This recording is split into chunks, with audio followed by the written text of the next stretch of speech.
Start. Dear Mr. Scott, for some time past I have been unable to write to you as I have desired and as I promised you when you were here. Stop.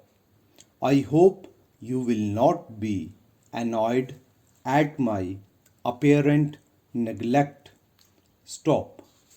You should not be, and I am sure you will not be when you are aware of the reason for my silence. Stop. I have no doubt you will remember that I was not well previous to your visit. But I am sorry to tell you I have been under the care of Dr. Brown ever since the day you left. Stop. Indeed, you were not gone an hour when I had to send for the physician. Stop. I do not know what was the cause of my illness. I cannot say that I am aware of anything to which it may be due. Stop. I know of nothing to which it can be traced. Stop.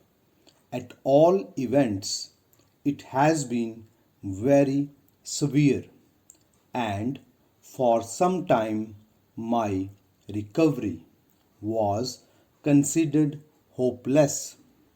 Stop. Of course, I am not yet out of the wood, and I must not boast, but I think I am fairly on the road to complete recovery. Stop. You will be sorry to learn that I am not yet strong enough to leave my room. But you must not suppose that I am in danger. Stop. I trust I shall be able to make an effort to visit you sometime during the coming month. Stop. At any rate, I am hoping so. Stop. I must leave off for the present, but will write again very soon. Stop. Very truly yours. Stop. Thomas Mackin. Stop.